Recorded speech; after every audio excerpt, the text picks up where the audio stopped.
Hello, everyone. We are back. Welcome to the Ice Cold Takes podcast. I'm your host, Joey DeMeglio, and I'm joined by my friends, Sea Jets, aka Nick, and Ranger Central, aka Evan.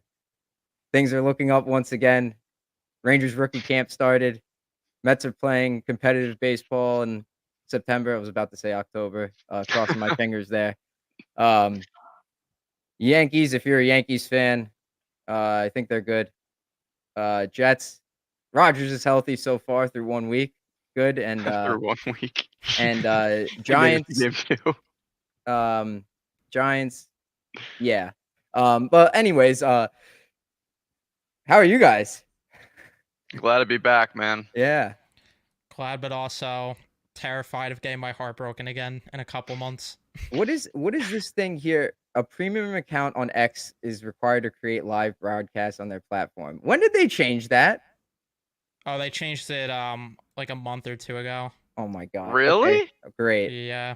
Great. So YouTube's my only platform now for live streams. That's not the worst thing.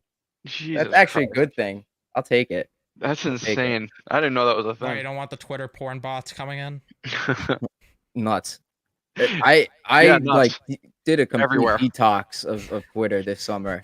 I don't know about you guys, but I was You didn't barely miss on. much. You I didn't was miss barely much. on the app. But every time I opened it, I always saw like the first thing that popped up was something that bothered me, and I just closed the app. Like I barely spent Yeah. 2 seconds at a time on it. Sounds like my daily life, except I spend hours. I might have legitimately. I think going into this summer, I was following 150 people. I'm down to 88. I've unfollowed a lot of pages this summer. I have to get on that actually. Yeah, I think Cleaned I up a gotta little do bit. that because there's a lot of bots too. Must I be nice. haven't. I'm following too many people. Yeah. I'm a lost cause. I'm at like I'm following like 1.6k accounts. Oh my It's god. over. Jesus I'm a lost cause. Christ. How do you even have a timeline? Dude, I stress out when like the thing that pops up at the bottom says show more. And that happens like once in a blue moon for me. That's why my Twitter was crashing so easily when they were having the issues where it was like crashing and they had the rate limit or whatever. Yep. I had the issue so much easier because I'm following just too many people. Mm-hmm. Yeah, I get stressed out when I'm looking for a post. So like when I first open the app, it'll show me a post and I'm reading it, and then all of a sudden it jumps to like somewhere far down the Yep. timeline, and I'm like, dude, that was something about the Rangers. That could have been important. Now I have to go find it, and it's like Mm-hmm. it's so stressful to go look for it. So I'm I'll going have there to now like and unfollow remember people. like 1 or 2 words from it and then search it, and then it'll pop up. Um, But yeah, I mean the Rangers are starting soon. What is it? Next weekend is first preseason game. Yeah, I think it's maybe I just haven't ever noticed it before, but doesn't it feel like they're getting a really late start, like all NHL teams, right? Like a week before the first preseason games, and we're just now, getting teams in training camp. Am I the only one noticing that? No, yeah, it's so weird. I don't get why they continue to like push it back, and I'm confused with rookie camp in general. Like, wasn't that Yeah. in July? Yeah. Y- Yeah, it was look- like first week or yeah, second it week. was like right after the draft, and now they have a rookie series with the Flyers. They do that every year though, It's but like, Yeah. why are we that's doing always this? in Why not? August. Why It's is like, that why so not? late? Yeah, it's like, why not do all the rookie games in August? Because then you could have guys like Gabe Perreault playing. You could have guys like Emery who are going to college playing Mm-hmm. instead of doing this when most of these guys either way are just going to go back to their countries after these 2-3 games or whatever, and then it's going to be cutting down the roster more and more as we get closer. It just doesn't make sense. They always None at do all. that with like even with Traverse City. Remember like that one year Kako had that crazy goal, the double wraparound? Yes. Like I don't think the college guys played in that one. Correct me if I'm wrong. No, have- because Traverse City was like late or was mid to late August. At that point, they were already doing their training camp stuff for school. Yeah, so even that week where after the draft where they had that camp, that would have been cool to get like some scrimmages at least televised. I think the Traverse City tournament still happens. I just don't think the Rangers partake in it. Yeah, it does happen. They just don't do it anymore. I don't understand why the Rangers were so against it. It was super fun to watch. Maybe it's not Yeah. worth That's it for why. them money-wise, Yeah, man. financially. That's I mean, like you couldn't even stream the game you had to go on the Flyers website to stream yesterday's game and tonight's game. It's like Well, if it's in the Flyers, like, area, I don't think it's smart for the Rangers, like, brass to send their own production crew over there and pay them, you know what I mean? It's the like Leafs did and it. how many people are gonna watch that, you know? Like, I'm oh, watching the Mets, I'm sorry. I was watching the Mets. I'm I not gonna couldn't lie, I'll admit I watched the shit out of that. But I'm also probably one of only a handful of people that maybe did. It's just I don't know. I feel like they don't make a lot of effort to give the fans content, and then they have the balls to tell you they're lowering ticket prices from like 275 to 200. I would, like, do all that stuff by myself, like, Yeah, filming and stuff, just let me have access to the rink, and yeah. I'll do it for, like, $10 an hour, I don't care. I'll do it. It's insane. Like like seriously, the cost to travel, film, and get back would be what? If they sent a production crew of 10 guys, it would cost what, $5,000 at the absolute most? Like $5,000. So all right, so they sell 100 seats at the Garden. There you go. You already paid back what it costs to just give your fan base one stream. I don't think we're asking for a whole lot.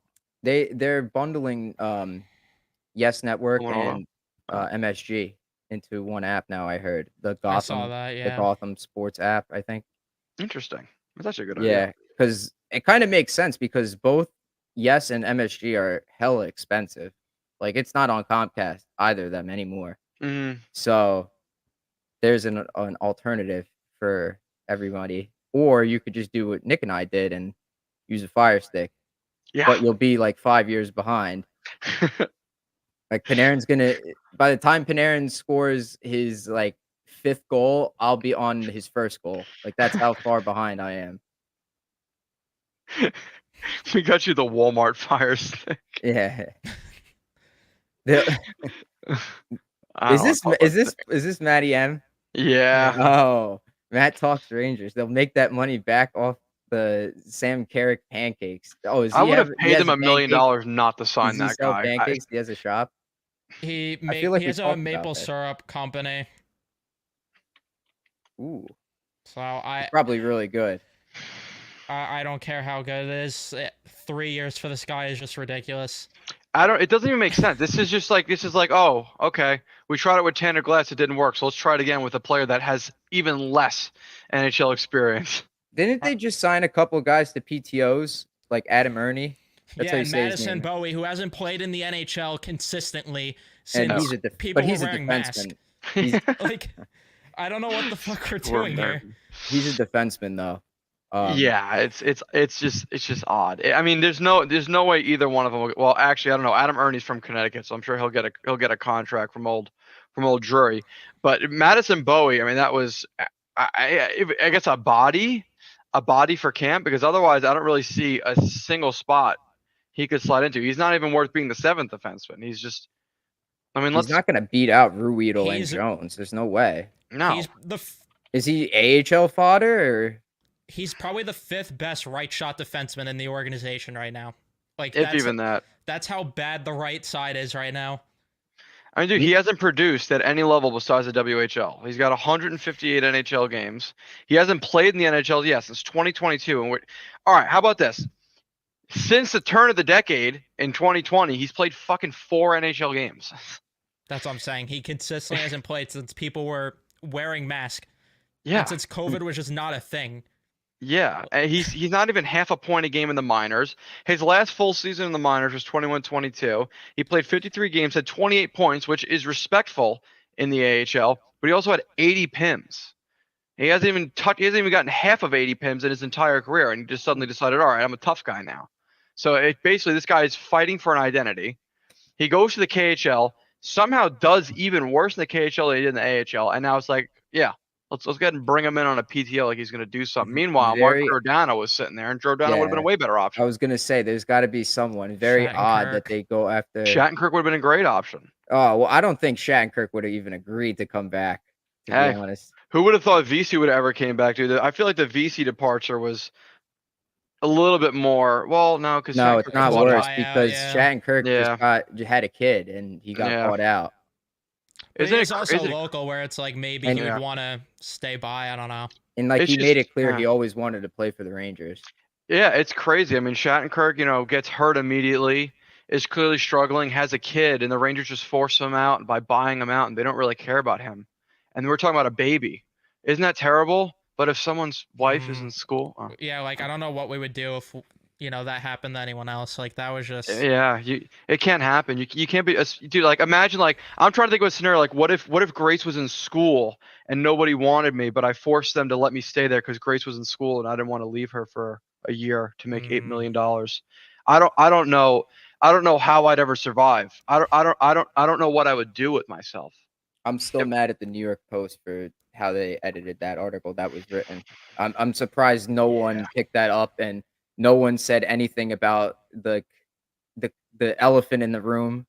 Like if he chooses to report to a team, you know what I mean? Like implying that he wouldn't report to a team even though that's not the part of his clause.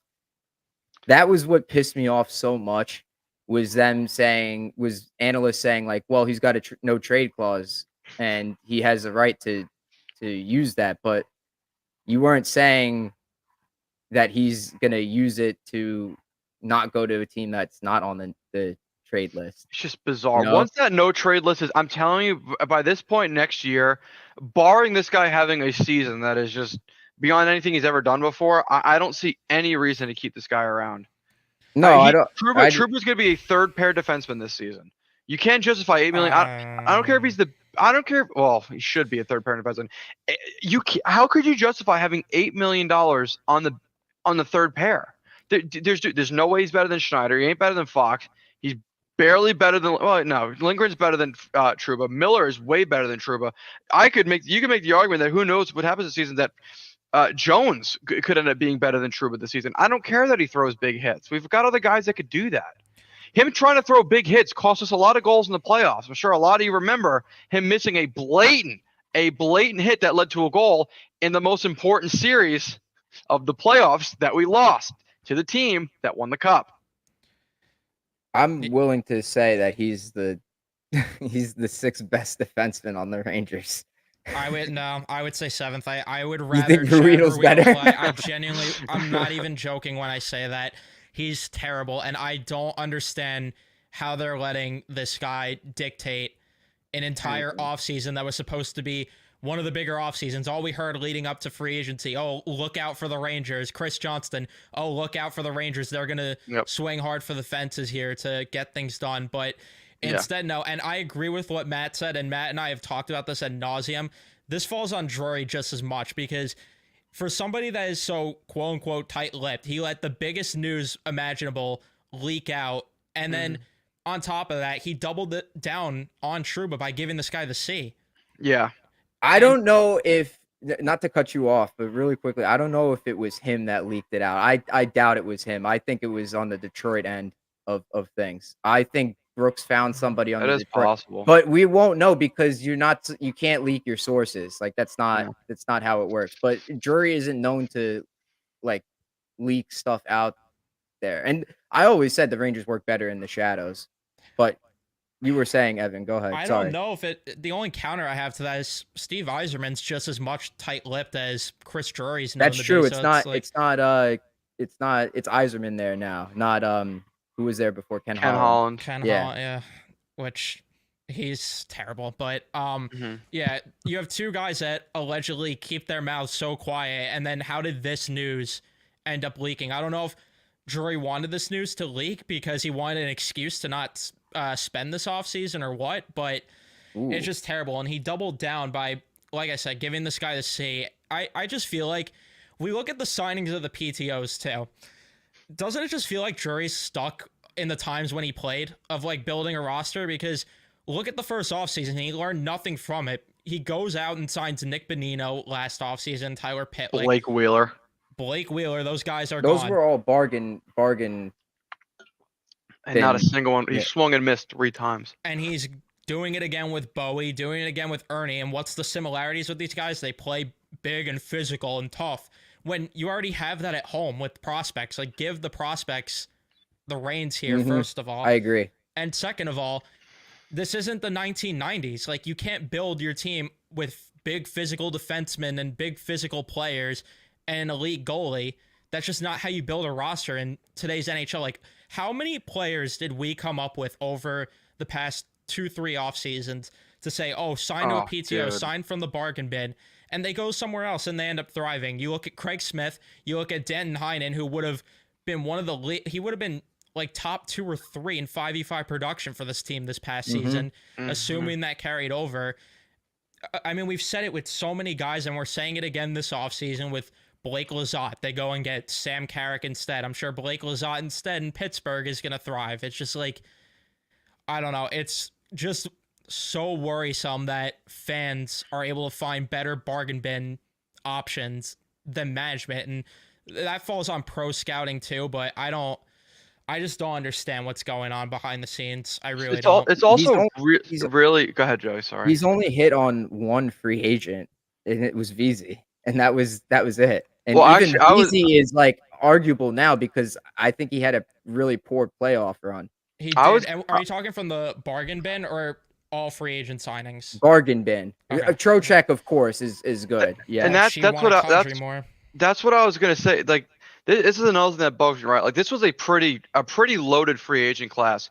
How do you not learn from your best signing and clear up cap space to sign a Trocheck like player? I mean, are you guys have an idea as to who I'm referring to, as to who would have been a nice little signing? I think it was last offseason he got signed. Archibald. Evan Rodriguez. Oh yes. Like, I how do you remember not that. how do you not learn like that? Like you want a team that's difficult to play against. You're not taking the swings and making the moves to do that. I mean, dude, even like I wasn't big on the Marchessault thing, but Marchessault $5.5 million would have been an okay signing. Bertuzzi, but still would have been something. Yakov Trenin signed for $3.5 million. Like Anthony Duclair, $3.5 million. Brendan Dillon, the defenseman. You want to sign an additional defenseman? Now, granted, he got a little bit overpaid by New Jersey, but Brendan Dillon would have been a great defenseman. William Carrier is making $2 million a year for 6 years. This pretty much the same player that Jesper Foss was that Carolina also got. It's like Alexander Carrier, $3.75 million. Sean Walker. Yeah, Sean Walker, like Jordan Martinook. I mean, there is so many Stefan good. Nason. Dude, Nason would have been fucking Nick, excellent. He's too. gonna I be annoying. was like about to say I disagree with you until you started listing off like all the depth options. Like that was what you were Yeah. talking about. It's Dude, not. Danton Heinen, it was- 2.2. It was Like, loaded come at on. the class was loaded at the top, Warren but Fogle, like Matt it was said. also Sam loaded Lafferty. at the free agency class this offseason was loaded at Yes. the depth and Yes. defenseman, and he took 0 swings on any of those guys. Yeah, dude, It Ryan seems like Lomberg. all the goes on and focus was on. on like Gensel and Kane, and then once those two pieces fell through, Drury just like tied his hands together or put his hands up and said, "I don't know what I'm gonna do," and that's it. Traded for Riley Smith and called And he it a just day. sat and waited. Like, dude, There was like, options, and he had cap space. Like there was tons of options. I There don't was know a if he was, like, ridiculous amount of options. don't know Daniel if he was Sprong con- didn't sign until like 3 weeks there's after another, July yeah, 1st. that's another one there. There's another one. Like they didn't necessarily need to trade for Riley Smith if they got Sprong. And No, I'm not even big on that. Anyways, that's another desperation swing for and this is, again, mind you, this is going to be 34-year-old player. Why would we insist on getting older when the issue this playoff, specifically against Florida, was our fucking speed? We couldn't keep up. So why would you get an aging winger who's certainly not known for his foot speed? It doesn't make any sense. And on top of that, why are you like? Are we building a first line here or a shutdown third line with our first line? Because Yeah. Riley keep going Smith- back to that. No, he gets right on, man. yeah, Riley Smith is good in his own end. That's great, but this first line, how many times have we been screaming that they need a play driver up there? It makes no sense. Zibanejad, I don't know, quite frankly, if he's going to be that play driver again, but I mean, they need him to. If we're going to be honest here, this entire season is dependent on how Zibanejad performs, because Yes. if he does what he did last season, is just playing like a shutdown third line center, this team has no chance of winning. But 100%. it just feels like that's how the first line's constructed. Like, I'm sorry, I'm giving Daniel Sprong that deal before I'm giving up a second for Riley Smith, who, by the way, went for cheaper last offseason, and he had a way better year the year prior. It's like, Not like he went for fucking free. They were talking about giving him away for the cap space for nothing. And this is not an indictment of Riley Smith because I don't think he's a bad player. I think Riley Smith, if the Rangers would have got him and already had a sorted first line, everything was going well, and we got him for middle six depth, I would have been ecstatic. What the point that people were missing when I was upset when they got him this offseason was we got him to be the guy, the big acquisition. This is the piece that's going to put us over. Meanwhile, we are pieces away from being put over. Like effectively, this is what you've done this offseason. You've replaced Barclay Goodrow, Alexander Wenberg, and Jack Roslovic with Riley Smith. You haven't gotten a third line center. Heedle's back. Sure, let's hope Heedle stays healthy. Jack Roslovic, he was your first line right winger. He sucked. We'll call it what it is. But at the very least, he had speed, and when he used it, he was effective. Riley Smith, you're just going to like, oh yeah, go ahead, go fill that role. Great. Who'd you sign to replace your fourth line center, Barclay Goodrow? A guy not named Barclay Goodrow, who is literally Barclay Goodrow, for 3 more fucking years. It just doesn't make any sense. They didn't, like I would have rather them have sat still, not signed anybody, and been like, you know what? Here's what we're doing. Othmann, Edstrom, all these guys, you're playing in the NHL, sink or swim. I would have rather them have done that and had even more cap space to address the team earlier on in the season, and to go into the season with no cap space and nothing to show for it. It just doesn't make any sense. I don't know why they were so horny to make these moves now, when if you were going to make mid moves, why not just wait? And I guarantee I give it 2 months, a month and a half, I would say even, until we're having the same discussion of, well, who's going to be the top line right winger they get at the deadline? Not even We're already talking about it. We'll say it with not. We won't even make it. We won't make it in November. Who's it going to be? Because we might as well have the conversation now. There's way too much hope, and they're putting way too much hope in Kakko. I don't even think they were trying to trade him this offseason, and like that's. You give him $2.1 million when you could offer sheet guys like why is it that this team couldn't go out there, try to reacquire their? I mean, it would have been difficult to reacquire a second, but like Dylan Holloway probably could have used Kakko to get that second, and get Dylan Holloway, get someone like I don't know, just why I don't understand the whole backpedaling shit like. Oh, well, we want an upgrade over Kakko, but we're going to give him $2.1 million because, you know, we have to. Ryan Lindgren, they waited months, which tells me they wanted to try to upgrade that spot. You know what? Nobody wanted to sign at my price point because Chris Drury, I mean, that's just how he is. He's just stubborn. And it's my price point or nobody's price point. And all these free agents probably told him to fuck off. And he had the backpedal to Ryan Lindgren. It's like... It's just so, it's just terrible management. It just is. He's done a good job of not getting fleeced in a trade, but Andrew Cobb. he hasn't. Cobb, yeah. You guys are saying that now, but back then we weren't saying that because they made it to the conference finals. It was like worth the first round pick. But of course, Brad Lambert turned out to be. What is he, the second line center for the Winnipeg Jets now? That kid's fucking nice with it, dude. Yeah. That kid is nice with it. Problem as to why was Chris Drury so aggressive that deadline, but then this year's deadline, you are the number 1 team in the entire league. You have an opportunity to get even better by getting star players, and if you weren't going to get Gensel, say the Gensel deal wasn't an option, because I know people are going to say that it wasn't, but say it wasn't, I'm still... driving Kakko to the airport to get Henrique and Vetrano, yes, for that price point that they asked for. Especially because right now, so Henrique signed for $3 million a year. Vetrano's making 3.625. Had you traded Kakko in that deal, you're probably never acquiring Riley Smith, and you could still this season, if Henrique signs for the same price point he signed in Edmonton, have Vetrano and Henrique on this roster. And I would argue, again, barring a surprise out of Kakko and Smith, that Henrique and Vetrano were the way safer bet for this team going into the season.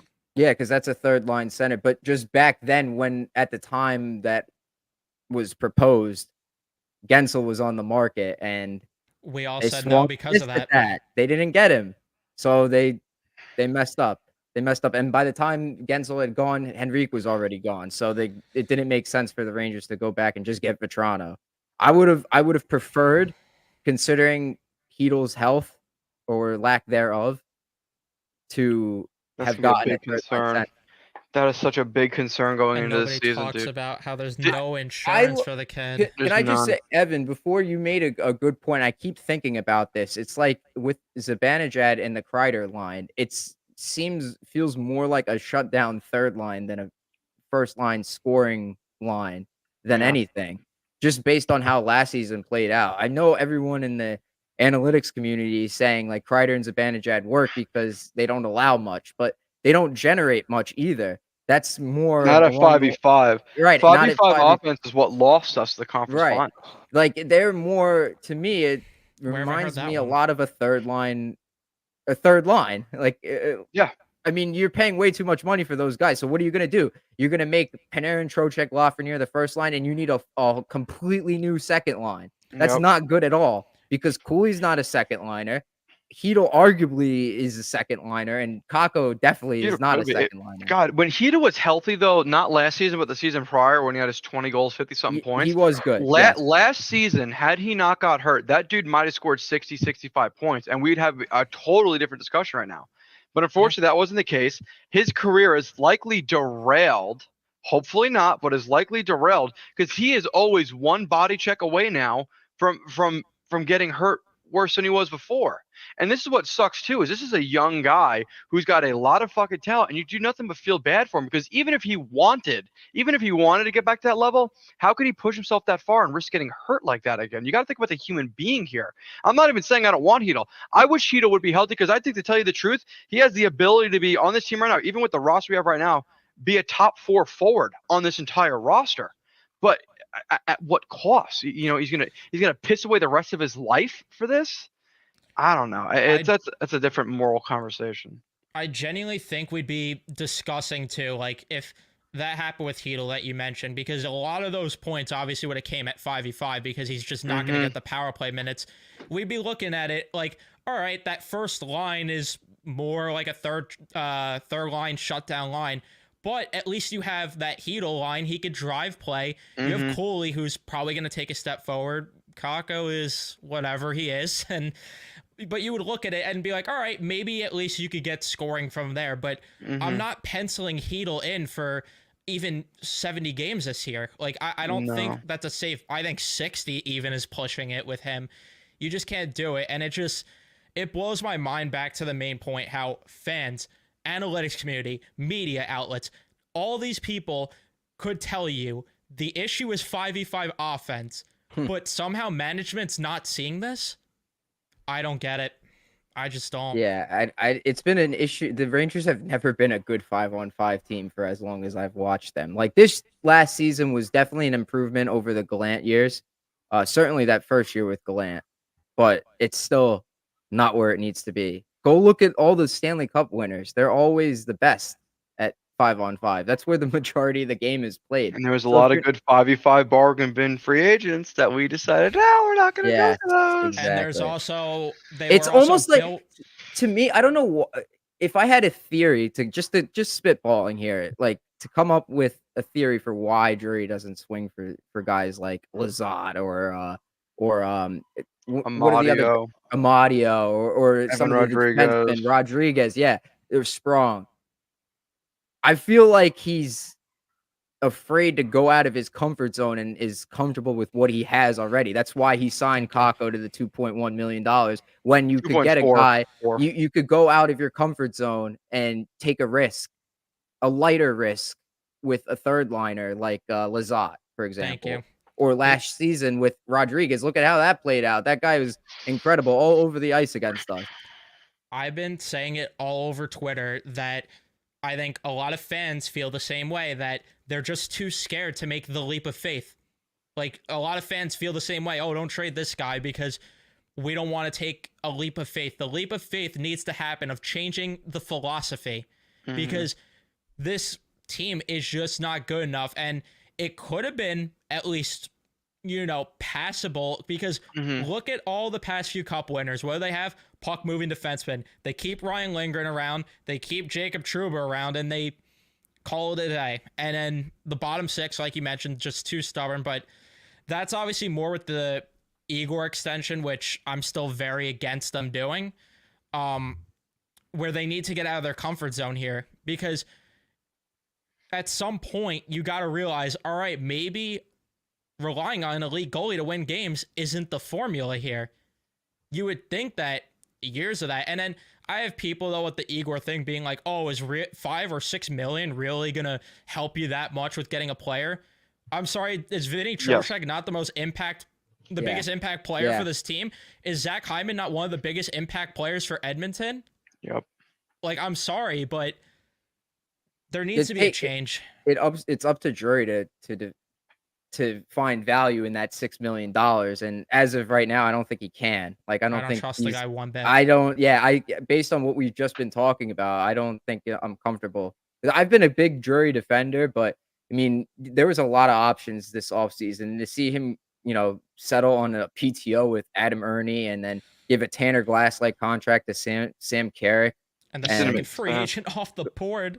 Yeah, like, it doesn't even make sense. Like, Riley Smith, instead of going for guys like, instead of swinging for the fences with a guy like Gensel, like maybe trading for his rights. What kills me the most is, when they sign Carrick, they're looking around the room like, we got our guy. And they're just like swinging daps around. They're fucking fired up to get. Yeah, after they threw a dart at the dartboard to pick who they were signing. It's so dumb. It's like, it's not even anything not that you need an exciting fourth liner, but why would you sign one that's just so blatantly ineffective?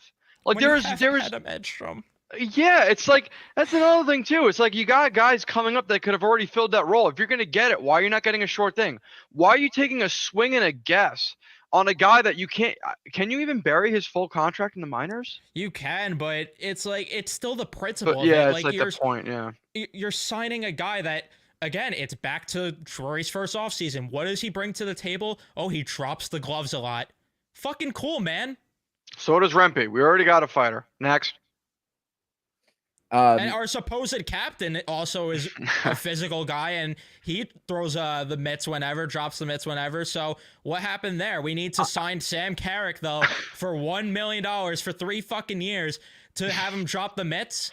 Dude, this is the thing too. This is my thing about Truba. I don't really think anybody in the league fears him besides the boards, because since he's been a Ranger, the only thing he's hit harder than who did he lay out on the Devils at one time? The only thing he's ever hit harder than. Okay, besides Timo Meyer, the only thing he's hit hard in that is a fucking board. So he hit it with a helmet and he hit it face first trying to hit somebody else. He's just useless. He doesn't defend well. He doesn't skate well. He doesn't play out. He doesn't do anything well. This is the third, fourth highest paid player on the team, making $8 million a year. I don't know. That's right. Rest in peace to Ed Kranepool. R.I.P. Ed. Yeah. Fucking dumb. That's why I said I would have. Sorry, I'm on one right now. I'm sorry, Ed. But like, we have so many other options coming up. I would have rather than just been like, fine, we're not going to spend any money this offseason. Just fucking give it to the young guys. I would have rather have seen that, because then at least I have an idea as to the direction we're going, which is to be younger and faster, not older and slower. It just doesn't even make sense.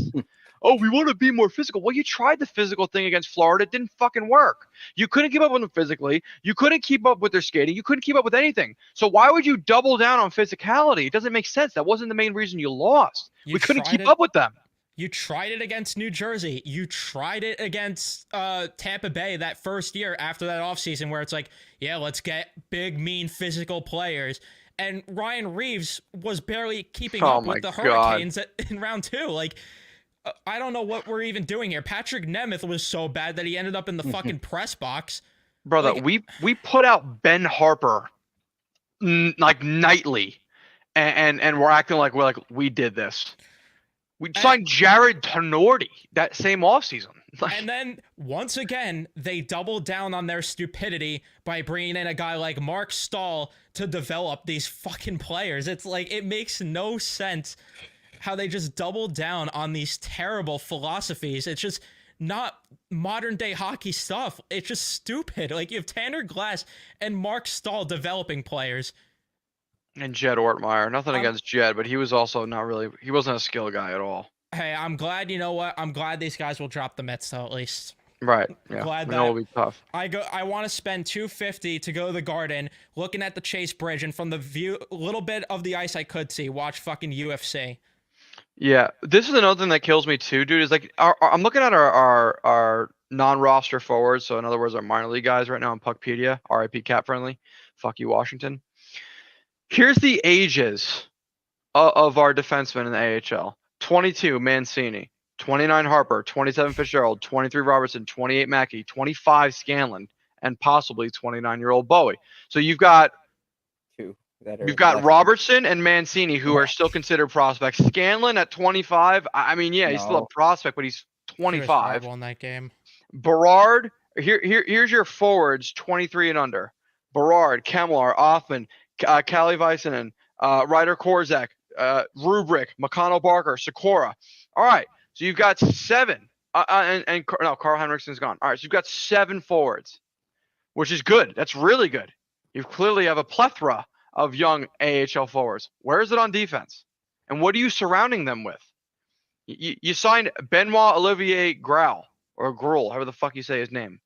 The sad part is that was my favorite signing of the offseason, honestly.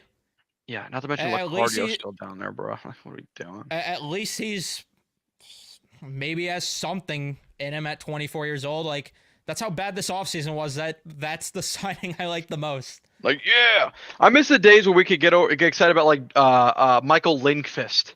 Remember when that was like a big deal? We signed the or who is the other one? The Finnish kid. Yeah, I know who you're talking about. Mettinen or something like that. Yeah, I know who you're talking about. Meskinen. Yeah, it's like that's basically what we're down to now. That is pretty much what we're down to now.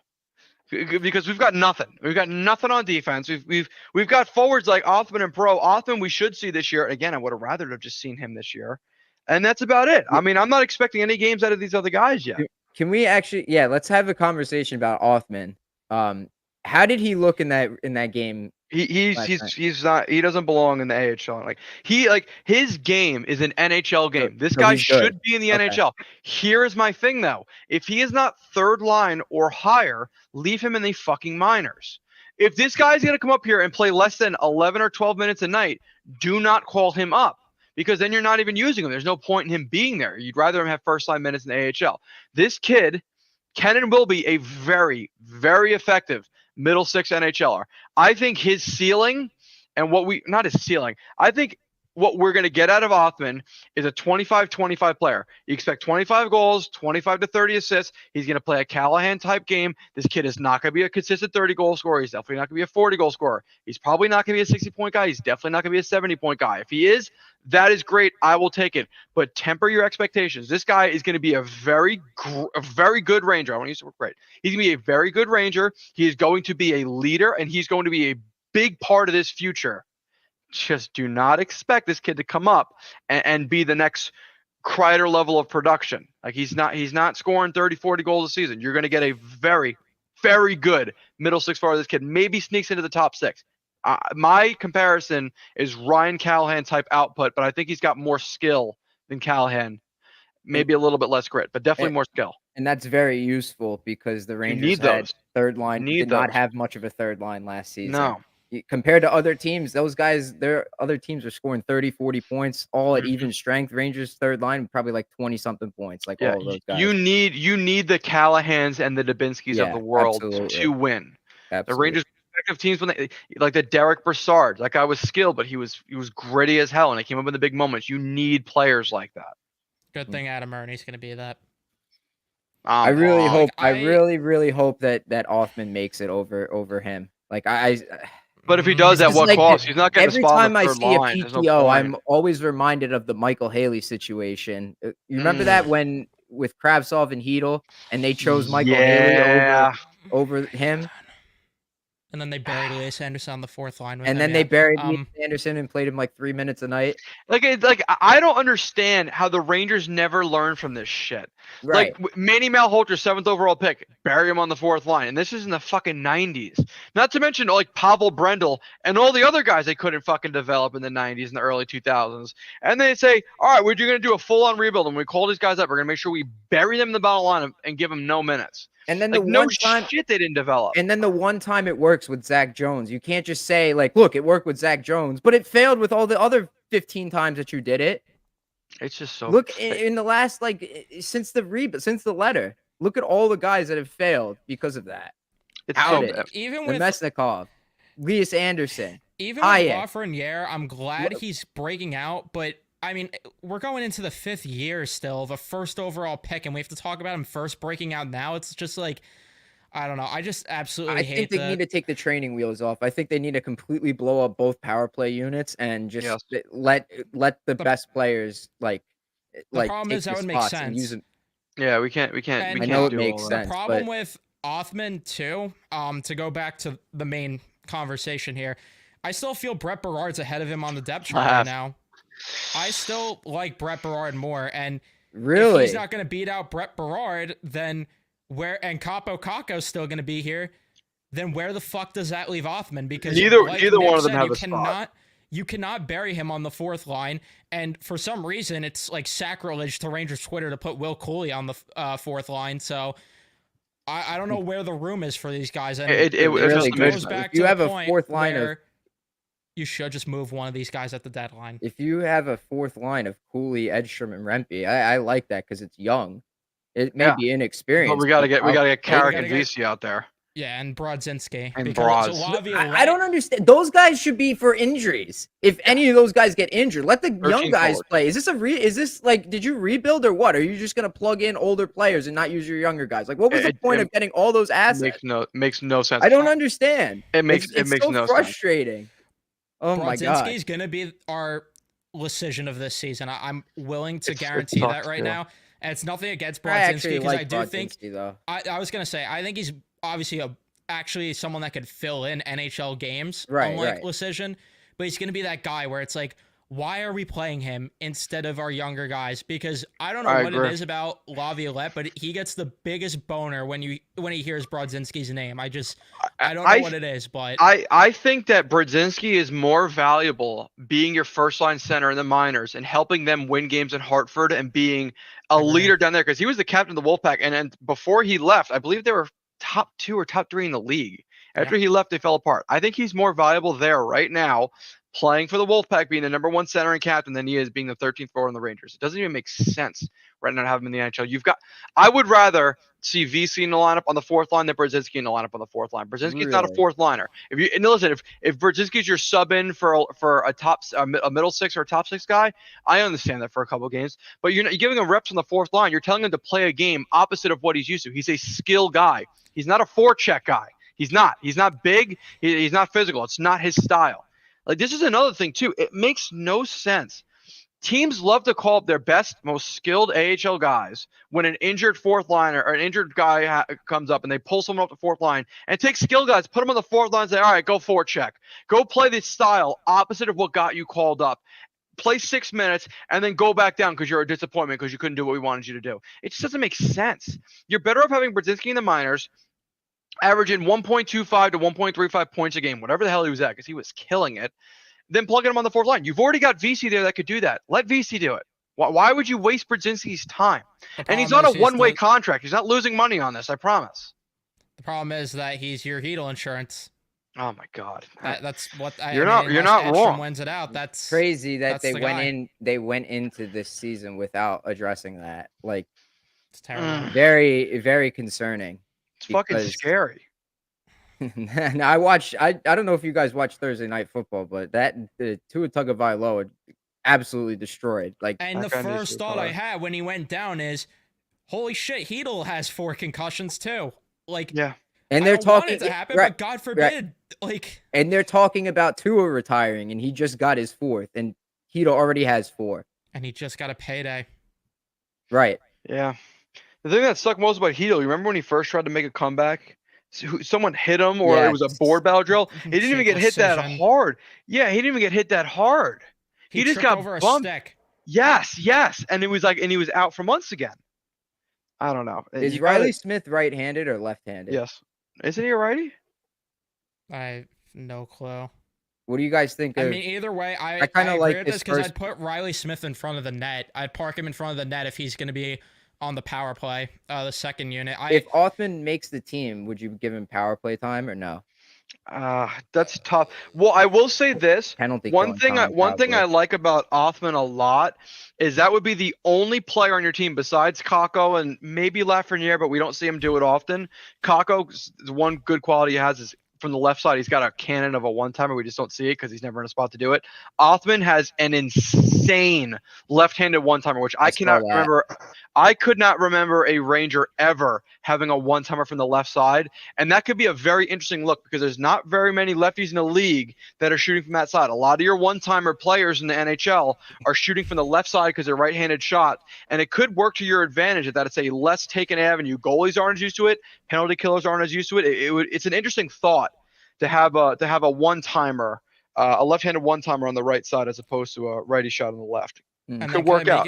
And then kind of make you guys more mad. So say that happens, right? Where Othmann makes the team and he's on the second power play unit. What is Kakko's role at that point? The guy, for as good as he is defensively, doesn't kill penalties. He's not on the power play. What is he bringing to your team? I've been so confused as to what they were doing, like how they were utilizing him. And I'm very, very like confused as to why they never ever ran with him to kill penalties for an extended period of time. Yeah, shift here and there. Do anything with him. Well, I don't understand. Like, all right, sure, he's second overall pick. He's not scoring the way that we all expected him to be scoring, like at his second overall picks like clip. The guy is talented defensively in the NHL. His analytics show for it. He's been very consistent the past few years. Why not take a shot with him on the penalty kill? Just call it a day. Forget that he was a second overall pick. You made your bed. It's done. There's nothing you could do about it. So why not just give him a shot, let him kill penalties, run with him for like a month or two, see how he does. If he's good, just leave him there. And good thing too, because it gives the other guys like Trocheck or Zibanejad or Kreider a little bit of a rest because you use somebody else. I would love to see the alternative universe where Kaapo Kakko spent the year in the AHL before getting thrown right into the NHL in a third, fourth line role, playing 6, 7, 8 minutes a night. I would love to see that alternative universe to see if he ever did become the player that we saw at the World Championships before we drafted him. Because that dude at the World Championships was putting good NHL defensemen, top NHL defensemen playing on the national stage in fucking mixers. He was bullying them physically, bullying them with his hands, bullying them with speed. And the second he got in the NHL under David Quinn, he was put in this fucking role where he was just afraid to do anything. He looks slow. He doesn't want the puck. And I feel like there's still lingering effects of that I mean, you could still get better and grow as a human being at 23, 24-year-old. Fine. But he will never be what he could have been had different steps of development been taken. I understand the Rangers went through that rebuild and we were all for it. But what did they do to add any personnel and higher positions that have been through rebuilds to assist them through it? That's another thing, too. They did the right things with the players. They got the right players, but they did not bring in the right development crew to get them to where they needed to be at the right spot at the right time. And they doubled down on it by hiring guys like Mark Stahl. And just with the point with Kakko, it's like the only counter I have with the penalty kill thing is who is he passing on the depth chart? Because I'm sorry, I think both Laviolette and us fans would rather watch Kreider kill penalties. I know you're saying you want to take pressure off of them, but I'd rather in the see beginning Kreider of the season, what does it matter if you're going to be in the playoffs anyways? Like, save it for the end. I agree with that to an extent, but I'd rather see Kreider out there. I'd rather see Meek out there. Rather see Trocheck. Rather see VC if he's going to play. I'd rather, if Brodzinski's going to play, I'd rather see him even Edstrom, I would argue, if he makes the lineup. There are so many guys. Riley Smith is good in his own end. There's just so many better guys that could get that penalty kill time, and it just makes no sense. And I kind of feel the opposite right now at this point, where if Kaapo Kakko didn't have the second overall pick and tagged to him, and he was just a guy, I don't think he'd be here. I genuinely don't think he'd be here. No, I agree. I think I think you're right about that. But I just watched like what the Mets did. They you know how like they barely used Diaz like for that long stretch of time, and now they're using him. Yep, and he sucked at the start of the year. Right, he sucked at the start of the year, and whatever they did they take him out of the closer's role? I think they took him out of the closer's role. Sort of. They just weren't using him. Yeah, he was kind of not using him as often. My point is, it's a long season. Yeah. Zibanejad and Kreider are in their 30s. We're stuck with them. We're not going to like all of a sudden turn back the clock on their age and they're going to be 27, 28 years old again. Give them like time off. Like you guys said the regular season doesn't matter. It doesn't matter. You just got to get to the dance. Yes. I don't think the Rangers are gonna repeat with President's Trophy. I certainly don't think that. They might not even repeat as division champions because They're not winning the division. the Devils are gonna, if they're healthy, I think they're gonna It would take take a it. monumental collapse gonna for the Devils to fall through. Yeah. The problem, though, that But- I have with that, of dicking too much around in the regular season, is we've seen too many times where that shoots the Rangers in the foot, where they dick around in the regular season, treat it like it doesn't mean anything, when you need to develop those habits. And if you're making those guys not kill penalties and having them do less of a responsibility, down the stretch when you need to rack up those points, and if you need to get yourself into a better spot for the postseason, once you get to the postseason, are these guys going to be as trained condition-wise to be able to go out there and kill penalties and log that much more minutes? Because you're digging in. You have to remember, too, you're digging into their minutes at that point. So instead of Mika getting 20 minutes a night, you might be looking at him getting like 17 or 16 minutes a night. And then come playoff time, when there's double overtime games, triple overtime games, is he going to be conditioned to go 40, 50 minutes out there potentially? I'm not saying you have to like dick around for so long. I'm just saying, like, just in the beginning. And if something is not working, like if he's not working, Kako on the penalty kill, for example, let's say the first 3 months of the season, by December, January, there's still a lot of time left. If the Rangers aren't in a playoff spot by then you change it up. That's a lot of time for you to get into good habits. That's still 2 months away from the trade deadline. So if your team is good, then you could make trades to still improve, and you could keep competing. We saw it with the Blues. You don't have to be ready for the playoffs in game 81. You need to be healthy by game 82. Both really good arguments, actually.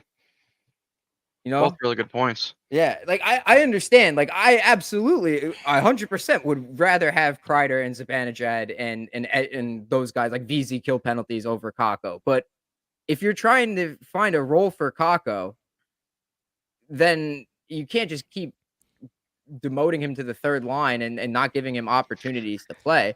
See what he does on the penalty kill. You're stuck with him. You paid $2.1 million for him. And why not use him? I actually have a thought on that too, because in the modern NHL, you're not seeing two units now. You're really seeing 3, and sometimes in rare cases 4 on the penalty kill, right? On the penalty kill. Yeah. I would be very interested in seeing a Mika, Kreider, Trocheck, Smith, and listen, hear me out, because this could work out in our favor, because it'll be a bit of an offensive penalty kill, a high pressure, foot speed, get in lanes, and be annoying. Lafreniere, Kako, PK unit as your third unit. Could be Lafreniere in his own right. He might not be a defensively minded player, but in his defensive zone has been very reliable and has been a pain in the ass for the points that he's been covering. I can think of many a times where a defenseman will have the puck. He'll close the gap quick. He'll have a stick in a lane going this way, but his body's moving the other way, and he forces turnovers that lead to breakouts, 2-on-1s going the other way. I would be very interesting to see a miniature reunitement of the kid line in the form of a penalty kill, that being your third unit to go out there. So the majority of the time they're playing against the other team's second unit. I think that could be an interesting look if you want to extend the bench and add a third unit to your kill structure. Better than fucking Sam Carrick out there. Very interesting. Which yeah. he probably will be out there just because he plays center. That's the problem. It's like I'd rather see Laffy take the damn or pull Laffy off the ice and put his center out there than and swap him in and out like they used to do with Brian Boyle sometimes. I'm just throwing shit out there to just maybe someone will hear it. Could be interesting. Could be weird. Just throw it out there. Just throw them in. Transitioning to something else that I've been dying to talk about. Actually, we haven't talked about in a while on the podcast. Is the New York Mets are playing competitive baseball in September. Before we talk about the Mets, shout out Dylan Garand last night. Yes. Oh yes. Oh yes. Dude, can we take like 5 minutes about the prospects game? Yes. Sure. Okay. Dude. That I The only thing I could complain about that entire game was Othmann it was a 2-on-1, him and Berard in an empty net. And instead of just fucking putting the game away, he snapped it across to Berard. Berard got tied up. The Flyers went down, scored, and tied it with 14 seconds left. Besides that, I was pumped watching the prospects play as well as they did. Michkov scored a goal. Besides that goal, they were working him. The player that impressed me the most defensively was Matthew Robertson. I've never seen him play like that. Over Mancini. Over Mancini, Mancini. good, the one Mancini clip that I played saw. he played well. Robertson was their best defenseman for me, from what I saw, by a lot. My biggest gripe with Matthew Robertson was he always had a mind for the game. You could tell he's aware of where the puck needs to go, where he needs to be, this, that, and the third. But his skating was always sluggish and just brutal. That dude was wheeling yesterday. He was pivoting in ways I haven't seen him do before. He was playing a game that made me think, wow, this guy legitimately may fight and make an interesting. I don't think he'll make the roster, but he will make a case to stay late in camp. Dylan Rubrick. When they drafted this kid, I was like, all right, great. Another big Got City nobody that's just going to sit in the way and we'll get excited, but he'll never be anything. Dylan Rubrick might be a freaking problem. This kid has a lot of raw skating talent that if he gets his wheels under him and gets a little speed, a little ass behind him, this kid could be an interesting little project for the Rangers. I'm talking who is the big guy? Jordan Greenway. Was it Jordan Greenway? No, there was this Nick Bukestad. When he first came into the NHL, this kid was a goal scorer and had no defensive game to him. He was like a 15-20 goal guy, was effective around the net, was a pain in the ass. Jimmy Hayes is another good comparison. I think he's faster and has more skill than Jimmy Hayes, but could fill a similar role. I think with the proper development and the correct uses of Dylan Rubrick, in other words, not using him on the fourth line in Hartford, this kid could be a 15, maybe 20 goal middle six NHL forward. He's got the skill to back it. He doesn't shy away from physicality, which some of these big guys do. This is like the typical big guy that shoots 3-pointers. Rubrick is not like that. This kid has a little bit of ass to his game that is nice. Ryder Korzak, I've been all over for a long time. He put up some very, very impressive numbers. Let me pull them up real quick in the WHL before he got called. Give me 1 sec. I got to spell his name right. So I can read you off his WHL numbers. Okay, I can't fucking spell, so we're just going to do this. There he is, Ryder Korzak. So he was a third-round pick in 2021. His last year in junior, 2 years ago, he had 69 nice points and 28 goals in 48 games in the WHL. It was over a point a game in playoffs. Last year in Hartford, he played 67 games, only had 20 points. He was playing fourth line, third line, had no role. Yesterday, he showed exactly what he was doing in the WHL. Speed, a lot of fucking grit, a shot, and he is on the hands team. Derek Brassard light. I have Korzak could be something, again, if developed correctly. Brett Berard played well, missing a step. Maybe it was a long offseason, but he missing a step. Wasn't as fast as I remember him being in Hartford. Hopefully he has a better camp and a better night tonight, but I thought he looked a little bit slow yesterday. And the player, I already spoke about Othmann, Dylan Garand. Sikora was good. I was going to ask, how does Sikora look? Sikora plays an NHL-style game already. However, still a little unpolished. You could see what he wants to do. He's just not quite there to do it yet. This guy, I think, is another Jesper Foss, but maybe a little bit better than Foss. I think he'll be a good middle six guy. We need that. Ideally, not that I think he'll get to this level, but we were just talking about Dubinsky. Ideally, you have another Brandon Dubinsky on your hands, a guy that could play a similar style to Dubinsky. A mother effer, can be your second line center, but is a great third line center going forward. And the last guy I want to talk about was Dylan Garand. 2 windmill saves. Holy shit. Piss. Dylan Garand. If there is anything that is going to halt the Rangers a little bit from overpaying Igor Shesterkin, it is going to be the fact that Dylan Garand has the most the raw potential. He was back-to-back CHL goalie of the fucking year before he transitioned to AHL. This guy, pretty much, if Louis Domingue hadn't signed a 2-year, one-way contract with the Rangers, he would have already been the starter for the Wolfpack 2 years ago.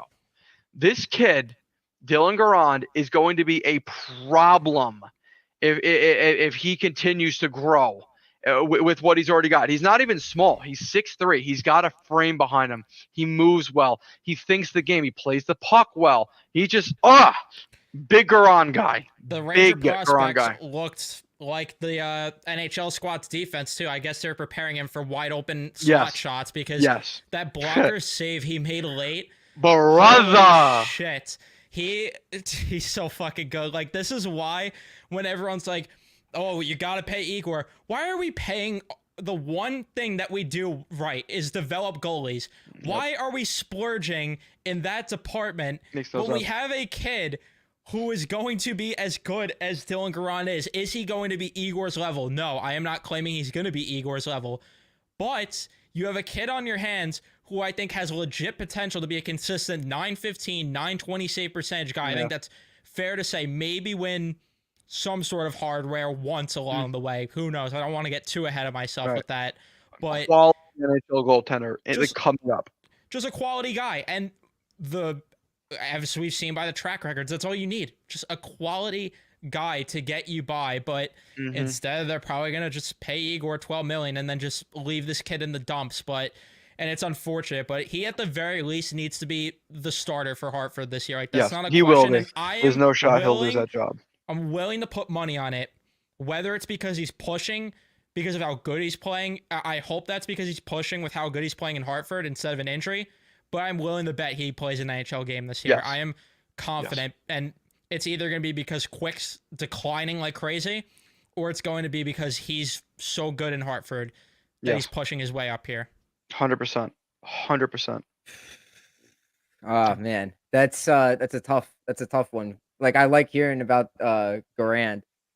I think if the Rangers didn't have that Zibanejad contract, I think they would have had Shesterkin signed already.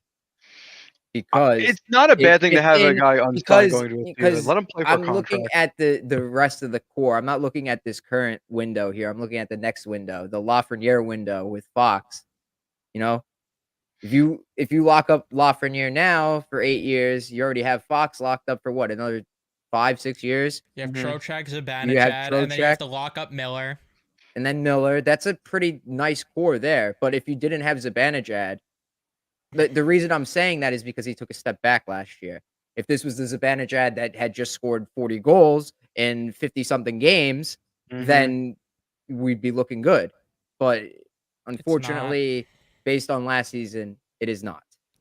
That's why, though, I just, like Matt said, goalies are like bullpen arms. They're like running backs. I'd rather just budget spend there, especially when, again, your strength is developing goalies. Bring up the kid. I know we love ELC. Shesterkin, but they might have to bite the bullet on this. Like, $12 million a year is a lot of money. I don't care how much the cap goes up. Yeah, it's tough, man. Like, if you're talking over 10%, if he's making $12 million a year, unless the NHL salary cap, which it will not, reaches $120 million, you're talking about your goaltender taking up 15% or more now. What are we at right now? What's the NHL salary cap at this season? 87.5?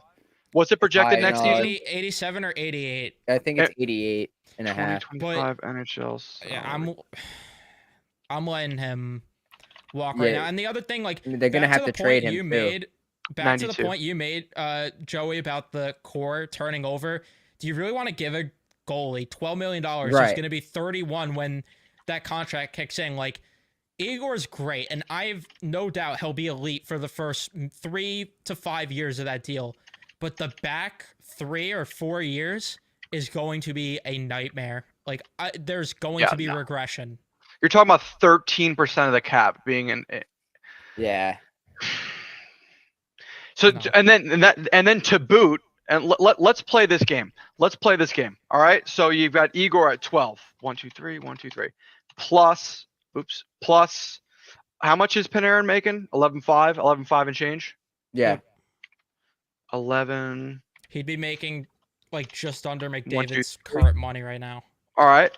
So that's 23 divided by 9, 2, 1, 2, 3, 1, 2, 3. So in between Panarin and Shesterkin alone are 25.5% of your roster at that point. And we're talking about an Artemi Panarin that's going into his age 30. At that point, it'll be his age 35 season now. He's only got 2 years left, right? Yeah, but it's just the fact that you're gonna have that. You're gonna have Lafreniere and Miller extensions, and Drury sucks at budget spending. Where are you building your roster? Because if this core fails again this year, where's the change happening other than the dumpster? Which, I mean, Drury loves going head first into the dumpster for terrible players, but it's obviously going to be worse. Like, that's why I say that if they're going to extend Igor, you're unofficially shutting your window at least to like down to where it's maybe open 25%, where right now it's open, I would say 85% the window. Because if you can't win with him on this contract, you're not winning with him making 12 million. We're talking about over that's a good. That I think that might be the best point right there. Yeah. Talking about Yeah, doubling. that's why I talk about this being the last chance for this core. It's like, it has to be. And if they do go with Garand, then they have to strike while the iron is hot, while he's on that rookie contract. Which is what they didn't do when they had all the other rookie contracts. Like, they did damage, sure, but they didn't win. Drury should have, like, I don't know how he hasn't learned with passing on Eichel, passing on Kachuk. That was the biggest one. That also, but just mainly the bridge deals. Like, Igor should have got the 8-year deal when he first got extended. Lafreniere, I get that it was tough to give a long-term deal, but should have got that done. Like, there are so many guys where, yes, you're risking paying these guys the money, but we'd be talking about Igor for another 3-4 years on a deal where he's making like probably 8 million instead of 5.6, maybe even 7. Who was it that just got locked up? Some young forward, 8 years. Was it Byfield? Recently. Did Byfield sign an 8-year deal? Someone got an 8-year deal. No clue. And it was like 8 years, 8 point something million dollars. It wasn't Stutzla because he's already signed. Oh, Seth Jarvis. Yeah, Jarvis got paid. It was like 6.5 a year. He got paid. All right, no, it might not have been him. He got 7.4. Seth Jarvis got 7.4. Someone got 8 years, like eight something. I could have swore that was Jarvis. Yeah, Jarvis got 7.4. Slavkovsky just Slavkovsky got 8.8. That was the one. That was the one. And people were saying like this is the comparable for Lafreniere. It needs to be. And Slavkovsky's, I would say, a lesser player right now. So yeah. And that's why Drury should have. I mean, Keandre Miller of all of them though is the one that really head scratches me. I think every fan said it was a no-brainer to give him like similar to the Brady Shea deal. That's what I was screaming for. I was screaming for it. The McDonough/Shea deal, because McDonough got the deal, then Shea got the deal, and they just decided to never do it again. Yeah, and instead they give him a bridge deal, and now they're gonna fuck themselves inevitably, and he's gonna ask for north of $7 million, especially with the cap going up. That Shea deal, that was when they traded him for the first round pick, right? Correct. Yeah. At that time, he wasn't doing well on the Rangers, and I'm glad they moved on from him at that point. I mean, how much could you attest to that to fucking Trouba? Because, I mean, we see it time and time again. Guys play Trouba, and they're inevitably worse. Wonder who the problem is, though. Yeah, because then Brady Shea goes to Carolina and ends up playing out the rest of that contract worth what he's getting paid. Yeah. All right, let's move on to the Mets. I want to get this in and then get to the Ice Cold Take segment. Yep, the Mets are playing competitive baseball in September. It feels like such a long season. Like April feels so long ago. Yeah. Remember, like I saw a post the other day, like when Gary Cohen was, I think it was that second series of the season against the Tigers. They're like, yeah, the season just started, but it already feels like we hit rock bottom. Like no fans in the building. The Mets went like 2 or 3 series in a row without getting their first victory or something like that before they finally got a win. And now, like, all this crap happens. They get Senga's hurt. He comes back. He gets hurt again. I don't know, man. I'm a believer. I don't want to jinx it, though.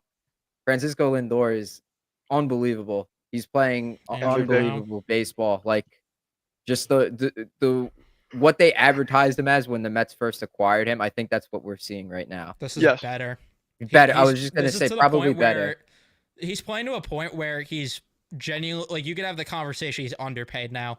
Like, looking around the league, and he's not going to win MVP. I've already accepted that, but I mean, he really should. Mm-hmm. And tonight might be an example as to why, since he's not playing the first game all season long because of the back injury, and that scares the shit out of me. I know that he's available to pitch hit, but back injuries just always scare me. David Wright hangover. Right. Yeah. Yep. Yeah, so, and just in general, like Bryce Harper, even with Philly, he's doing good in a down year, don't get me wrong, but his powers declined a bit this year because of the fact that he's been dealing with a back injury all year. So that does scare me a bit, but he's making a case to be the MVP. He's got to at least finish second. It's unreal what he's doing, especially when Pete Alonso has been terrible and the guy's playing his way out of New York right now. Yeah. Terrible, and he still has like over 30 home runs, which is crazy. He's Okay, definitely not a good season. Tell me how many of those home runs are in high leverage situations. I don't remember any of the home runs. I'm like, where is he getting all these home runs from? I don't Just remember any of them. Take a guess. Last night, probably more than half. More than half are in low leverage. I'm sorry. He has one home run in a high leverage spot this year. Like a spot that matters. Yeah. That's unlike him because he always used to hit in the big spots, but this year has not been the same. That's what I'm saying. He used to drive the offense, and imagine he was playing better this year. It's like, but he's playing his way out right now because he's not like an all-around guy though. Like Lindor can hit for contact, he could hit for power, like extra base hits, anything you need. But that's the problem. That's the problem as to why Pete's having a down year, because you have Eric Chavez, who doesn't know what the fuck he's doing, trying to make Pete Alonso be a contact hitter. Yeah, it's like Kreider goals. Yeah, actually, that's a really good Eric analogy. Chavez trying to make your star. This is what drives me insane. We talk about terrible development. I mean, the Mets right now are Eric Chavez. I don't know what the fuck is wrong with this guy, but he is stuck in the times he was playing just like Drury, because you have a kid in Francisco Alvarez. His game is thriving off of power hitting, and you are trying to make him a contact hitter. What are you doing? And then Brett Beatty, he pulls the ball in AAA, comes up here. Eric Chavez sees him hit a home run in his first game. He's like, you can't be doing that. Let's not get ahead of ourselves, kid. Mm-hmm. Let's not get too crazy here. And then all of a sudden, Beatty becomes a kid that just grounds out left and right. And the only guy that we haven't seen really have that issue right now is Mark Vientos, but that's because you have two hitting coaches, which is stupid to begin with, but one is in the modern times, and you have one who is stuck in his old ways, who has no idea what the fuck he's doing, trying to make Nimmo a contact guy, when last year Jeremy Barnes was the main hitting coach. Nimmo had his best offensive season. Through the first half this season, he was doing really good, and then after that All-Star break, he's been terrible. And then all of a sudden, he's not pulling the ball anymore. Jeff McNeil, abysmal to start the year. And he said, you know what? Fuck it. I'm just going to try to hit the ball hard, and I'm going to pull the ball. Mm-hmm. And what do you know? He was one of their best players after the All-Star break, and of course he got hurt. Yep, of course. Going back to Lindor, I can't, like, it's like finally one of my teams has the guy, like that all-around guy, like the one that you build your team around, that isn't a goalie, like a position player. Like, I know the Knicks have Brunson, but I mean, I haven't really started watching basketball, but Lindor is the guy. Like, everything revolves around him. Very similar to how, like, when the Mets got Cespedes in 2015, like, everything was revolved around him. It's literally that. Yeah. It's incredible to watch. Like, I listened to most of that game, the game against the Blue Jays where they were getting no hit. I listened to most of that game, and then I turned it on for the bottom of the ninth because I'm like, I'm not watching that. I better not see a no hitter here. So I turn it on. He goes down 2 strikes, and then what happens? Lindor pops a home run, breaks up the shutout, the no hitter, gone, ties the game all in one swing. And the game completely changed because Iglesias, when he hit that ground ball, he busted it down the line. When he reached first base, the game was over there. That was it. I knew the Mets weren't losing that game after that. Good vibes day. Yeah. But like Lindor, it was Lindor who set that all right. That's leadership right there. Yeah. Everybody changed their approach. Like even guys that were struggling, like Marte drove in a run with the sacrifice fly. Vientos got on base with a walk. Like Vientos had been struggling, probably still struggling. I don't know how he did. What did he do last night? Did he play? Oh, Vientos. Um, I don't think he played. I Yes, don't sir. remember. I Wasn't don't remember at all. But Last regardless, Lindor is also like the hitting coach and the fielding coach, pitching coach, Oh, and he everything. did. Like, not once do I see Jeremy Hefner step out of the dugout until shit gets out of hand. It's always Lindor doing the talking and initiating the mound visits. It's always, I always hear about him teaching Vientos how to field ground balls, but Eric Chavez, the 5-time Gold Glove winner, no. Why would he? Why would he teach Mark Vientos how to play the position? Why do such a thing? It's just he's doing everything for this team, and I know that we make fun of Yankee fans for the way they talk about Derek Jeter in this light, but that's just what Lindor's doing right now. It's just what he's doing. He's coaching and freaking playing the game, and I don't know. I also want to give credit to JD Martinez because I am so convinced he's the one that found this yesterday. I don't know if any of you saw it, but it was going around on Twitter how Nola was tipping his pitches. JD Martinez didn't play yesterday. He spent a lot of the time on the iPad watching film. I am willing to put money he caught something in Nola's mechanics that got them to notice that he's tipping pitches, because it's not a coincidence they hit 2 3-run home runs the same inning. No, it's not. Yeah, everything changed. What was it? Through the first 4 innings, they were getting no hit, and then all of a sudden, where did all these hits come from? They had 7 hits in that fifth inning. Yeah, 7. JD's doing more than the hitting coach. Right. A lot more. Crazy. This is.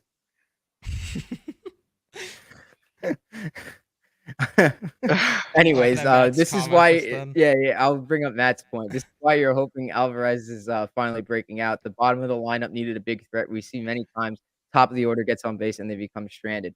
Automatic outs has been like a downfall in like any time I've watched the Mets. Like they've always had at least 1 or 2 guys in their lineup that are you just know are gonna like ground out or strike out or not produce anything. This year I kind of feel different. Like I feel comfortable with Tyrone Taylor down there. You have Alvarez hitting like 7th, 8th, or 9th. That's pretty crazy. Yeah. When he's a power threat, like at any point, if you throw one over the middle of the plate, he could take that out. If you hang a breaking ball, he could take that out. Most 7, 8, and 9 hitters, I don't think have that much power. Yeah, and then Bader just is like, Matt and I call Bader the modern day Juan Lagares because he just plays great in the field, and he has the most random clutch moments at the plate. Like, yeah, honestly, like that's a really good comparison. I like call him Bader.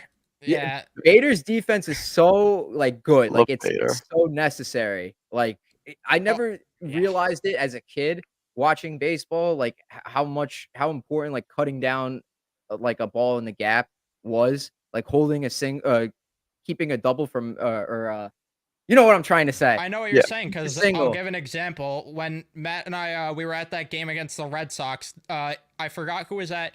It might have been Tyler O'Neill hitting. The one. Yes. But yeah, he knocks the ball down and keeps it in front of him to hold it to a single, and then all of a sudden the next guy comes up and it could have been a 2-run RBI, and it could have the Mets could have lost that game. So yeah, and David Stearns prioritized defense. I do think he needs to find a balance to get a little bit more offensively, but at the same time, I'm not fully faulting him on that, because you do have Nimmo, who has been abysmal since the second half started. I mean, literally unplayable numbers. And then you also have Pete Alonso not performing when it matters. JD Martinez is inconsistent. That's the only thing that worries me about this team. I trust the pitching right now, which is crazy, because I was scared shitless of the pitching going into the season. Funny enough, I thought the bullpen going into the year on paper was the strength, and only 2 guys from the opening day bullpen are healthy or here right now. Peterson, aside from that last start against the Blue Jays, has been unbelievable. I mean, he's a rotational guy this season. He's still on fraud watch for me, but outside of that, I'll still throw him out there, maybe in a playoff game, but I still trust the pitching. As much as I do think Peterson's a fraud, I at least feel somewhat comfortable with him every fifth Wow. day. But the pitching has just been unreal. It's the lineup that it's like you said, it feels like Lindor is just having his Cespedes year where the offense runs through him. And I hate that's that way because if Nimmo was hitting the way he was earlier in the year, Brother. this offense would be unbelievable. I mean, we saw it last night. If he could just find it and get it together because he's going to be hitting second or third no matter what. If he could get his shit together, this team is going to be a problem in October. This is the thing too with the Mets right now. You've got, and this is up to debate, but you've got Alonso down year, Nimmo, McNeil. Obviously he's hurt now, but still McNeil, Alvarez. You got 4 of your biggest bats that you were going to rely on the most this year, having some of the worst seasons of their career. I mean, McNeil was batting 238, Alvarez 237, Alonso 240 with a 796 OPS. Yeah. And then Nimmo at 226 with a 733. You're having like some of the worst offensive seasons out of your most key players. You're still in the dance, and who knows what can happen. What's even more crazy is like the time they got hot was really June, July, and starting in July is when Nimmo really started the slump. But even this past run was probably their best run, even that 8-9 game win streak. And Brandon Nimmo's numbers in the second half are vomit worthy. He's hitting 184, a 289 on base, 282 slugging, 571 OPS, and he has a WRC plus of 70. It's terrible. Jesus. It's gross. It's just unplayable numbers, and he's hitting second or third in your order, but you're still winning games because Brandon or Francisco Lindor, I should say, is just carrying this offense right now. And again, he won't win MVP. It will be the guy who takes 4 at-bats a game and then sits on his iPad for the rest. But it's ridiculous, man. It is what it is. He not only does he play defense, Lindor, but he does it better than anyone else. Like, I doubt he's got to be a Gold Glove, maybe a Platinum Glove winner this year. Oh, he's unbelievable. Yeah. Oh, unbelievable. 100%. The plays, like, and some of the plays, like, they're not like jaw dropping, but they're difficult plays. Like, he's got to run and field the ball and throw it on the run, and like he does that regularly, like every game. Like, he does it effortlessly too. Like, does that not mean anything to the writers? That I was listening on the radio yesterday, like they were talking about the MVP vote. I feel like baseball has it so backwards compared to other sports. Yeah, they do. I'll complain about the NHL and how they vote for the MVP, but at least they're more on point with it than baseball is. Like, if you take Lindor off the Mets, they're definitely not a playoff. They're nowhere near. So far from it. It's not even funny. Competing for first overall pick. That's a problem though with the NHL. Like, and the NHL too. It's just they take most valuable player, the title, away from what the actual meaning is. I mean, there are times where some other guy should have won MVP because they were the most valuable player, so the Hart Trophy, but they just don't end up getting it. Baseball is definitely probably the worst with it. The only reason basketball is fine with it is because you could literally have one superstar that carries your team. Yeah. And, you know, it's hard to argue at that point. Football, usually your quarterback could carry the team, and Patrick Mahomes just consistently gets the Chiefs to the dance. So, like, it's kind of a no-brainer at that point with that. But, yeah, I think that's all sports. And, yeah, Lindor and Iglesias together when they are in the field, it's like watching when Baez was here for that short stint. And That's the two about of them played to say side that by too. side. And Lindor just makes plays that would be so difficult look easy. Like that same game I was talking about, Phil Maton gets into trouble, and there was a liner from Yoshida, and he just makes a leaping grab and catches it. If Ahmed Rosario's playing there, I could tell you right now that ball is not getting caught. I can promise you that. Yeah, definitely not. Definitely not. It's like when those two are the middle infielders, Lindor and Iglesias, it's like the Kobe Shaq, meme. That's what it is. Shaq and Kobe. Dude. That's a any ground ball hit to either of them with a guy on first and one out or less, it's a double play every time. I hate to say too for Incredible. McNeil's sake because I don't want to hit the guy while he's down, but Iglesias has. I thought Iglesias this year showed that he could pretty much replace McNeil if he were to not come back. Oh, 100%. Well, I don't know if Iglesias is a guy that like once he sees the money, then he's Might gonna slow down a little I- bit, but it's gonna be mean, tough. Like I know he'll make less than McNeil though. well, yeah, but like once if he gets extended or something, because it was like a minor league contract, right, with an option that he I signed think with the so. Mets. Yeah. Yeah, because he came up in the middle of the year, and I the mean, big thing was like him getting another shot in the majors and him not taking it for granted. I hope he stays like that for the rest of his career and he stays with the Mets because I love him. I think he's yeah. great energy. He hits for average. He drives runs in. I think he's Awesome more fielder. than because at first when he got called up, we were like, yeah, this guy's DFA proof. I think he's like, you Yeah. can't let him walk in the offseason proof. Like he needs Yeah. to be back. I said it to Matt before that my wet dream of the offseason is the package Peterson and McNeil together to get a top end pitcher in the rotation. Yeah. Because if you could do that, Yeah. because Yeah. the guy that I pointed to, because he's been on the block, sort of the block, but Seattle unofficially has, is Brian Wu. You bring in a young pitcher with control who's better than Peterson, because he just has way better stuff. And Seattle is so desperate for bats, it's not even funny. And I think they would take Jeff McNeil. And then maybe you throw a prospect in that deal. I think there's a legit conversation there that you could get that deal done. The only problem is with Peterson's baseline numbers and all that stuff, and not looking at the underlying numbers, it will tell you, he's a good pitcher and he's got control, so let's keep the guy. But I would love if they found a way to do something along those lines. I hope they take another swing like they did with Manea and Severino too. Like if Manaea's they see a gonna come guy, back. Those worked out. yeah, Manea, they need to keep Manea, but like they're like. And Evan, I know you're not his biggest fan, but like let's say they got a hold of a guy like Shane Bieber and put him in the cheating lab. I mean, I wouldn't be against it, but is he going to pitch this upcoming season? I don't Even know. if he didn't, just to have him for the year after. You know what? It's That's what I nice. wanted them to do It's with nice Woodruff. to be on, yeah, it's like it's nice to be on the flip side of this now because we let Wheeler walk at age of 28, 29, and he became a Cy Young winner. It would be nice if we could fucking try that shoe on real quick and see if we could take a guy that was given up on and let walk at age 28, 29. We turn him into a Cy Young winner. Shane Bieber's already shown he could do it before. He gets healthy and comes back at age 31, Yeah, like and the you've got to go. Chris I mean, Sale. dude. You want the guy that it could be this offseason? Oh.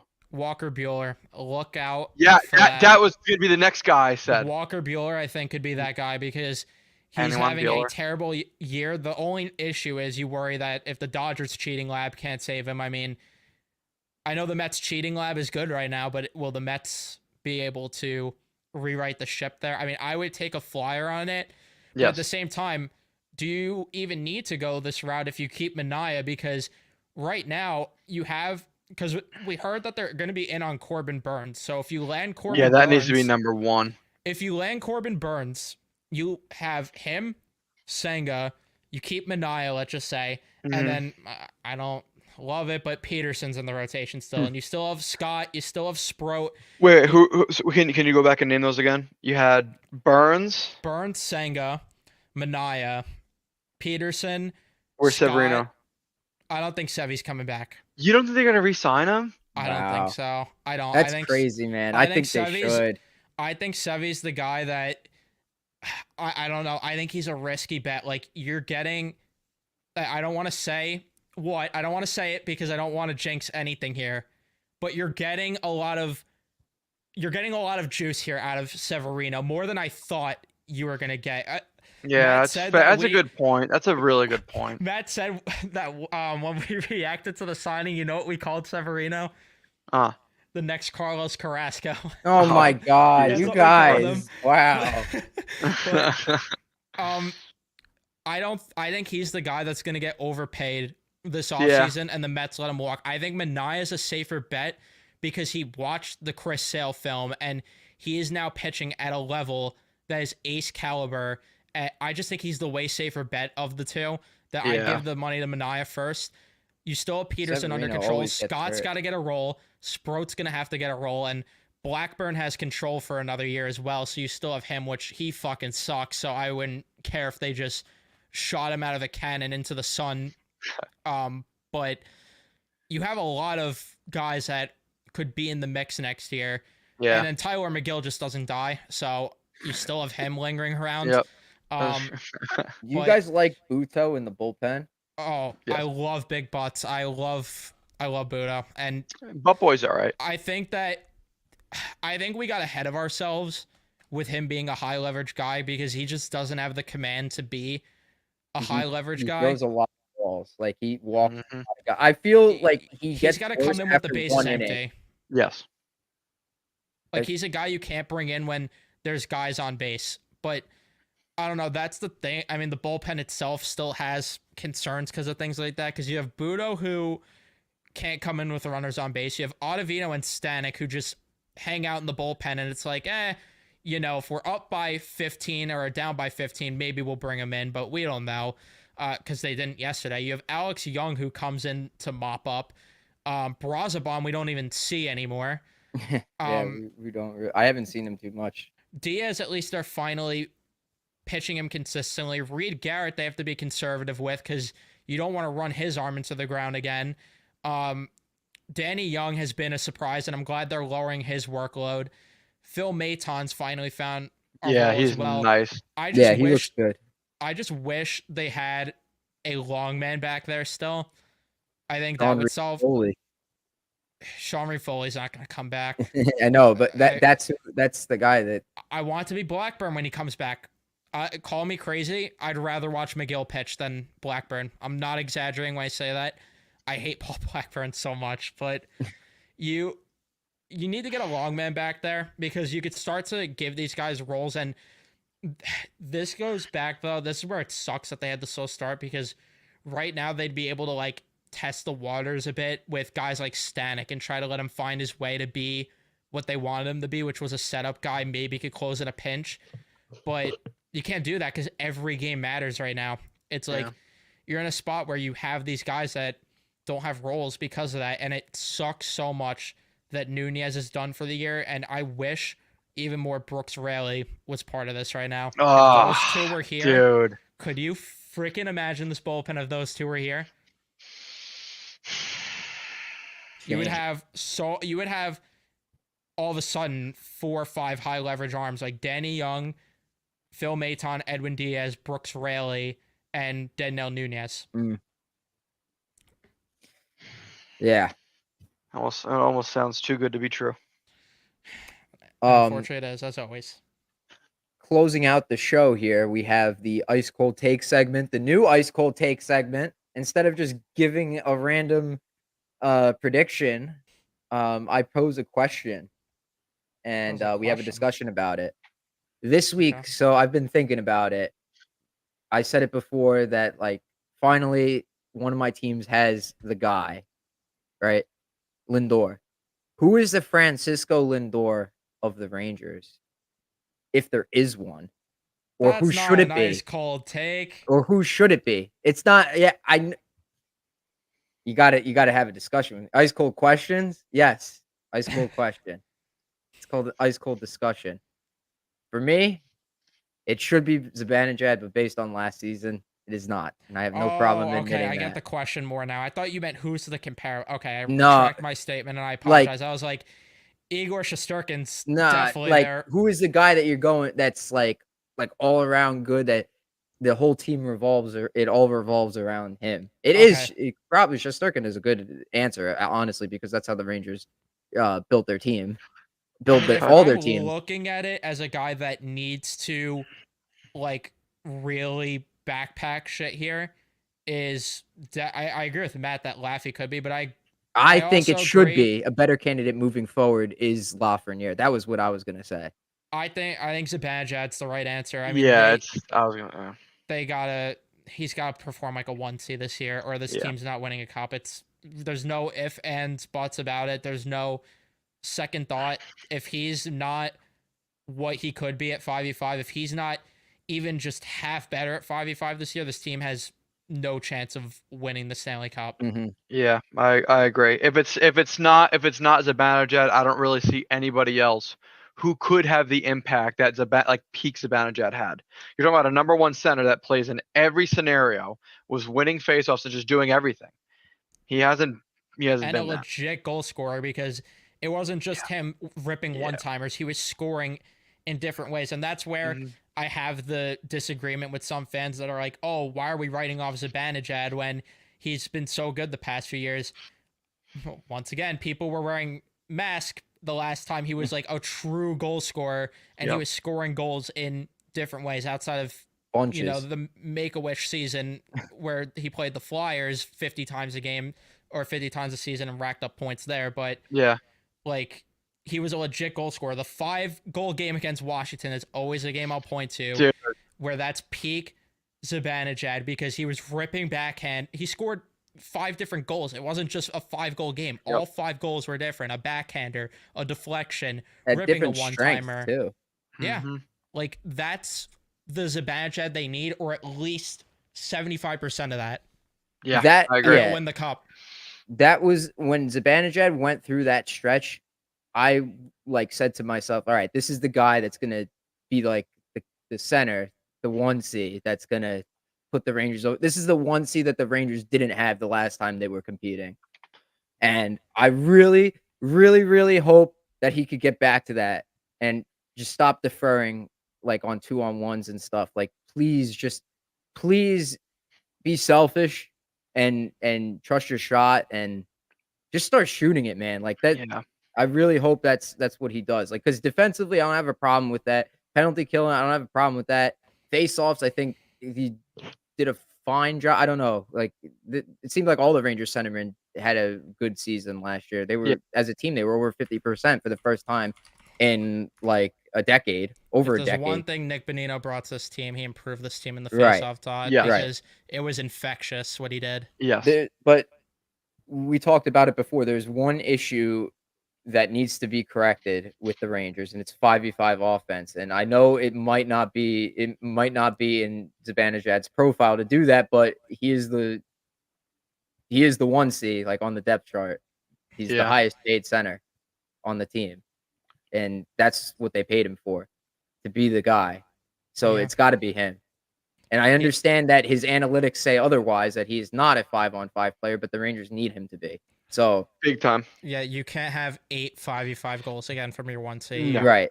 Last season, You just can't. outside of that stretch in November where he was scoring like at 5-on-5, I don't remember any of his points coming off the power play. How many Other games than- did he go without a 5v5 goal again? It It was was like like- 20 something. It was like an entire month. Like, Yeah, it without was one. absurd.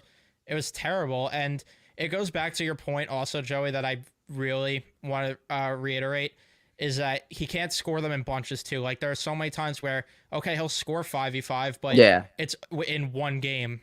Like, they need him to be a consistently good 5v5 player. I'm not saying he has to be a point per game 5v5, because that's No. unrealistic. No, No, one, I no, don't think no. anyone could do that except McDavid. But Yeah. he needs to be, like, even if you get 30 to 35 points at 5v5 and you get like 15 of them being goals, I'm happy with that. Yeah. At that point. Like, and if, so long as it's on bunches, but you also need to see Kreider as well play better at 5v5. So, you could look at him as another guy too. When he scored those 40 goals in 50-something games in 2020, he was scoring them in bunches consistently. Like, whenever he was healthy, that's how he was scoring his goals. He would always get like 2 goals. Like, he would finish a week with like 5 or 6 goals. And Mhm. towards the end of that, like, once the season got shut down, those final like 2-3 weeks, he did not stop scoring goals. And that was what the Rangers needed him to be, or that's what they were hoping for. He doesn't need to be like that the entire season. Just when it matters, give us that. You need to have some sort of similarity to that. Something along those Just lines. look like a guy that could win me 16 playoff games. Yes. Just Yeah. look like that. That's all I'm asking for. Tired of him coming up 100%. second in a matchup of centers. Mhm. Yeah, The guys that's he the should other, be that's beating. the other issue. He's second fiddle He's getting to, outmatched. Like, outside of the Washington series, he was second fiddle to both centers he played. yes. I in do the next think 2 that rounds. that Burns hit on him kind of changed things. But yeah, I agree with started that. to start like those first 4 games of that Carolina series. I thought the Rangers played really, really well. That 5th game, of course, was awful. most of that 6th game, awful until whatever happened. Kreider freaking backpacked them, and Hey, don't forget Shesterkin backpacked them too because he kept them in true, that game. true. Yeah, But Kreider valid. offensively, I Yeah, should say, because Kreider did most of that work. they there. would have got Absolutely. reverse swept if he didn't have that game. Absolutely. I Absolutely. stopped watching that game, and then I went upstairs and like, oh, I'll just put on his background noise, and then they tied it late, and there you go, Kreider. I Say thought we want last year about him. I would be shit the on year. him a lot. He is clutch. He is. He is. On the All right, same way. fellas. Ice Cold Takes the movie. We're crossing over into Joe Rogan territory. An hour 40 minutes. This is probably our longest Yeah, it's a good one. episode yet. Yes, man. Finally got you over the hour mark. Oh yeah. Well, anyways, guys, thanks for joining the show. Thanks for listening. I hope to come back with more weekly episodes, maybe more content this season. We'll see you guys in the next episode. Bye.